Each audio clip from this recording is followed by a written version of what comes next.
Kunti lang. Maya, pag may dumadal, parang ka na nagtinda ng merienda. Oh. Kukuha siya. Oh. Tapos nililista yung pangalan ko. Patay. Pinalin mo si Ansing, sabi niya sa akin. Dito ka na lagi ha, gabi-gabi ha? Dito ka na matulog ha? Bantayan mo na tong bahay mo. Frankie, Oh. yung year na tira, iuwi mo pa yun? Bakit? Hindi ko lang sa amin. Dami ano? Loko talaga to si Purman eh. Kaya ang laki-laki ng binayaran ko eh. Anong gagawin mo ba? Kakabit ko sa kusina ko kasi tumutulong. Sa kusina mo. Ah, Yes, magandang araw. Ako si kuya ko. O, tignan mo yung ano, bahay. Anong masasabi mo sa bahay? Ang ganda na. Ang ganda, dami Frankie. Iyo. Ito mo yung pintura mo. Oh, di ba? Ikaw na yun. Pati yung ano, bintana niya. Oo, ang kapal nga eh. Oh, Yung screen niya, makapal talaga. makapal yung screen. Siyempre, oh. Salamin. Oh. Ano na lang to? Kailangan lang ng magandang linis. No? Tinan mo, higa siya doon. Ay, na. Kalang gusto niyang mag-uwi ka na dyan. Nakahiga. Sabi ko, Nanay Ansing, wag mo munang pakainin si Kuya Oliver na 7 araw kay baka ma-high blood na yan. Ay, Daddy Frankie, may kumakain. Wag mo nga pakainin May muna. magulit din yung kanya. Ha? Ha? 7 araw daw, hindi ka kakain. Maya nga kumakain ka eh. O, maya-maya. Daddy Frankie. Anong pinaulam mo sa kanya today? Rabong. Labong. Kunti lang. Maya, pag may dumadal, parang ka na nagtinda ng merienda. Oh. Kukuha siya. Oh. Tapos nililista yung pangalan ko. Patay. Pinalin mo si Ansing, sabi niya sa akin. Tapos papunta doon na naglalaba ko. May utang siya laba. Oh. Sabi nila sa akin. Magkano? Merienda, dahil parang kayo. Oh. Isang hamburger, isang spaghetti. Oh. Ay, gusto ko. Oh. 50 agad yan. Oo. Tapos iba pa yung palamig. Oh. Ah. Araw-araw. Oo. Apat. Pero minsan naman, pag di dumating yung titinda. Oh. Pag hindi. Sabi ko, ay, salamat ang nagsimba ka. Mas, pag nakita ko yun, ay, may nagtitinda. Sabi ko, mabo. Sabi, nananalangin ako, sana di makita ni Kuya Oliver. Yung mga nagtitinda, bibigyan din siya. Oo. Tapos sisingilin na sa'yo. Oo. Okay. Eh, syempre, alam nila, hindi ko maintindihan yan. Oo. Tapos, ay, sabi ko minsan, ay, huwag kayo maingay, natutulog si kuya ko. Tapos nagpapasalamat pa ako minsan, pagtulog siya, ay, salamat tulog, sabi ko. Oo. O pagtulog siya, Oh. eh, minsan tinasadyan din ng nagtitinda eh. Oh. Tinatawag siya, Oliver, nasak ka. Para may benta rin. Oo. Okay. Di ba, Aling? Ganun lang. Di ba? Ang ganda ng terrace, no? Oo, ang ganda nga ng, alam mo pumili ng terrace mo, Daddy Frankie. Ang ganda, maliwalas sa mata. Siyempre, Di ba? Pati yung lababo, tignan mo yung lababo. Hindi ko nakita yung labas. Ha? Oo, ang ganda rin dito. Oh. Oo. Ganda tignan. Di ba? Oo, Daddy Frankie, ang ganda lahat. Sana maingatan ni Kuya Oliver tong bahay niyang ito. Ay, Diyos ko, hindi ko lang alam, Daddy Frankie. Kung Paano? maingatan niya, ay, hindi yun marunong maglinis. Ay, Baka ako hindi. din ang maglinis. Turuan natin. No? Tulong-tulong kayo ni Kuya Gigi mag... Sabi ko minsan, magbumba. Oh. Ay, ang hirap bumbahin yung gripo. Oh, sabi niya. Lumalahis agad. Eh, hindi pwedeng masunod. Ikaw ang masunod. Kayo ni Kuya Gigi. Ha, Kuya Gigi? Tulong kayong dalawa ni Ate Ansing mag-alaga sa kanya. Tulong din kayong mag-alaga dito sa bahay.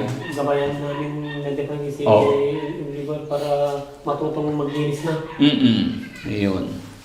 Tapos bibili pa tayo ng mga yung table dito, dining table, then sofa. Oy, kumpleto lahat. Oo, sofa, dining table. Tapos, hindi ko alam. Ay, sana yung altar. Kailangan yung altar. Nakalimutan ni Puriman yata. Sabi ko, gawa siya ng altar. Kailangan may altar. Break time mga kababayan, alauna kasi. Pero matatapos na to. Oh, Daddy Frankie. Hanggang bukas. Sabado, last day nila rito bukas. Then, set na natin yung blessing. Malapit na. No? Oh, Daddy Frankie. Tulog na talaga. Kaya Oliver, nananaginip ka na yata. Oh? Masarap ba dito? Dito ka na lagi gabi-gabi Dito ka na matulog Bantayan mo na tong bahay mo. Okay? Tapos mag-asawa ka na rin. Wala pa nanganap. Ha? Wala pa akong nanganap. Maghanap ka. Nanganap ako manganap. Gusto mo dalhin ko rito si Ate Nita? Dahil hindi na dati. Bakit? Eh, ayaw ako nun eh. Gusto ka niya, hindi mo naman nililigawan eh. Hindi, ayaw niya ako. Gusto ka niya. Hindi, ayaw ko. Bakit? Ikaw yata ang may ayaw eh. Ayaw mo sa kanya? Ha? Ayaw niya ako. Sinong gusto mo? Hindi, siya ang ayaw niya sa akin. Hindi mo pa sinubukan eh. Kaya kami matutulog mamayang gabi dito dati lang eh. Ha? Samahan ko. Sasamahan mo matulog. Dalawa kayo. Dalawa kami matulog dito. Oh. Tapos ng bahay, kaya dito na kami matutulog. Okay. So, anong masasabi ni Ate Ansing? Lapit ka dito. Ano masasabi ni Ate Ansing sa mga taong tumulong sa atin sa bahay na to? Lalong-lalo na kay Ma'am Jenilita Kilding. Maraming salamat po, Ma'am Jenilita Calding. At sa iba pa pong tumutulong, hindi ko man po alam yung mga pangalan nyo. Maraming salamat. At napagawa nyo ng komportableng bahay yung kapatid ko. Maraming salamat po sa inyo. Kung hindi po sa inyo, hindi po magagawa itong bahay niyo. At kay Daddy Frankie pa rin po. Maraming salamat, Daddy Frankie. Hangad ko ang kapayapaan ng lahat. Kaya sa pagtatapos ng bahay na ito, masaya ako na naging unti-unti, naging maayos na, naging okay na ang lahat, no? Oo, Daddy Frankie. Si Kuya JJ naman. Kuya JJ, anong masasabi mo? Ay, maraming salamat po sa mga nagtumulong na may bahay na si Juan Oliver. Kung hindi kayo, walang bahay. Kaya ito, nagkabahay na, quality pang pagkagawa niya. Mm. At kayo din, Daddy Frankie, maraming salamat din na kayo ang tulay na napagaling nyo si Oliver. Mm. Kung hindi kayo talaga, hindi na namin alam kung anong nangyari sa kanya. Okay. Nga pala, malapit na ang check-up niya ulit ni Kuya Oliver. Sinong sasama sa inyo? Kayo po, kung sino pong gusto nyo isama. Hindi, kayo po. Sinong sasama sa inyo? Ikaw lang, si Kanto lang. Si Ansing na lang. Si Ansing na lang. Sige. Bakit ayaw punta naman nila? Baka kung tutusukin doon natin, Frankie. Bakit ka naman tutusukin? Magaling na si Oliver, si Gigi naman, baka sabihin nila gano'n. Hindi ah. Ba't naman ganun? Si Oliver lang pasyente natin. Si Oliver lang. Oh. Takot ka rin ba matusok? Ay, takot ako dati, Frankie. Bakit? Nasakit yun dati. Ay paano pag sinanay ang tinusok? Ah. Ay, demanda sila, Daddy Frankie. Ha? Bakit nila ako tutusukin? Wala man akong sakit. Idemanda mo sila. Ay, oo ah. Marunong ka rin pala magdemanda. Ay, oo. Akala ko si... Tutusukin ako ng walang dahilan? Oh, Oo. Demanda mo? Oo ah. marunong ka magdemanda? Ay, oo. Paano? Gagawa ko ng complaint letter. Oh. Pupunta ako sa police station. Oh. But, sasabihin ko nung bakit tinusok ako, wala naman akong sakit. Oh. O, di ba? Paano ka pa Reklam mo na yun. paano ka pa makakapagsabi kung natusok ka na tapos Yun lang. oh, wala na. Pero napapansin ko si Nanay Ansing parang gumaganda Ay, ngayon. Diyos ko, yan ang hindi na mangyayari. Tanggap ko ng pangit ako, Daddy Frankie. Hindi. Ang importante, na gumaling na yung kapatid namin. Di ko na inagad na gumanda ko. Ang importante, magaling na yung kapatid namin. Ate Ansing, alam mo sa totoo lang, nung unang-una kita nakita, hindi ka ganyang kaganda. Pero ngayon habang tumatagal, tapos nagiging maayos na yung shape ng mukha mo. Ay, salamat kung gano'n, Daddy Frankie. Oo. Dati-rati kasi medyo ang sama.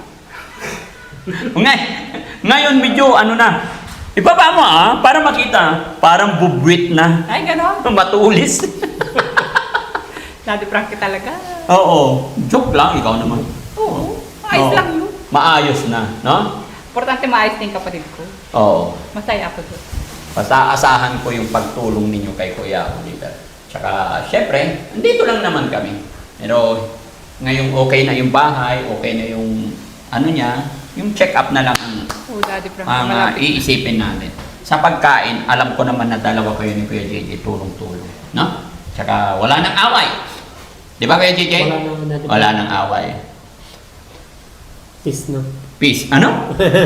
Ano?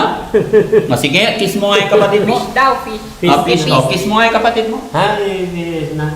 Daddy. Kiss mo! Ayos na kami. Ikaw naman. Gusto ko makita. Oh, yakap kayo. Ayun na lang, ganyan, no? Oh. Inakak na ka. Kiss dito. Lang na. Bakit? Masama ba magkisa Hindi magkakapatid? naman, masyado ng okay yun. Ah, ganon? Oo, overacting na yun.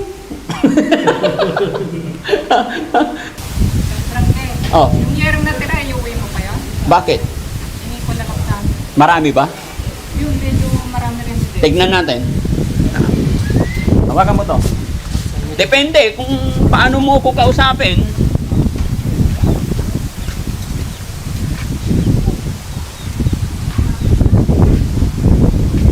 Ay, ito. Oh, Dad Frankie. Sobra na kasi yan. Ha? Sobra na. Sobra na? Paano mo nalaman sobra? Kasi nabupungan na nila lahat. Nabupungan na lahat. Oh, marami. Oo, marami. Medyo marami din. Ang dami to. No? Oo, Dad Frankie. Gagawa kang bahay? Hindi, doon sana sa kusina ko. Ha? Ang dami, ano? Loko talaga to si Purman eh. Kaya ang laki-laki ng binayaran ko eh. Kasi ang dami oh. Kapal pa to. 1. Ay, kung gaano karami yung haba, ganun din karami to. Ha? Anong gagawin mo ba? Kakabit ko sana sa kusina ko kasi tumutulong. Sa kusina mo. Sige. Hindi, bakit kusina? Di ba binubungan na natin lahat yan? Hindi pa nabubungan yun. Ang dami na natin biniling ano mo noon?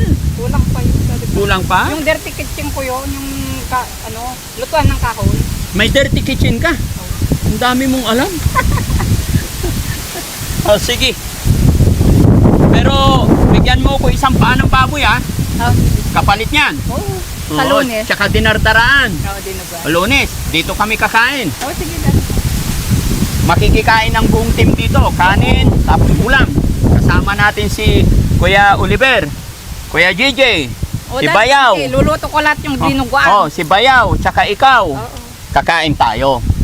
Doon tayo kakain sa bahay ni Kuya Ay, Oliver, oo, ha? no? Oo, Ha? Dad Frankie. Salo-salo tayo. Sagot ko na ang soft drinks. Ay, oo, ang saya. Oh, di ba? So yun mga kababayan, hinihingi po ni Nanay Asing yung mga yero na sobra, bigay na natin para daw sa dirty kitchen niya. Para sa ikabubuti at ikakaayos ng lahat, walang problema. Sa akin naman po, basta nagpaalam ng maayos, walang problema yan kung tapos na yung bahay. Yun yung sinabi ko sa iyo, Ate Asing. Tapos naman na yung bahay, kunti na lang. Kung ano man yung mga sobra dyan, bibigay ko yan. Walang problema yan. Salamat, Dad Frankie. O, pati ito, mga sobra na yata yan. Iwan ko lang, Dad Frankie. Sobra na yan. Hindi ko na magagamit yan. Di, baka may pagkalimutan ka dyan. Ito si Puriman, dami-dami niyang binibili talaga. No? Pero maganda, matibay yan. Nanay Ansing. Makapal kasi. Ha? Makapal. Makapal. Iba yung long span sa ano. Oo. Mas mahal yung long span kaysa yung... Oh, kaysa yero. Ano ba ipapagawa mo, Nanay Ansing? Yung lutuan ko ng kahoy, Dad Frankie. So, ipapagawa yung kusina mo. Turo mo ah. Ayun. Ay, papagawa mo yung kusina mo. Di ba yan yun lang yung nabubungan noon? Oo. Hanggang doon sa... Ito, buo-buo na yan eh. Oh, Daddy Frankie. Tapos ito naman papapalitan mo yung kusina. Oh. Oh, sige. Ang ganda. Sige, bahala ka na dyan. Oh, salamat, Dad Frankie. Oh, walang ano man. Sabi ko na, hindi mo ako matitisi. Ha? Salamat. Siyempre, basta yun naman na yung sinabi ko, basta ipaalam lang, walang problema. No? Saka na. Wala yun. wag na natin balikan yan. Ang gusto ko, happy tayo lagi. Okay? O, sige. Salamat. Bye-bye.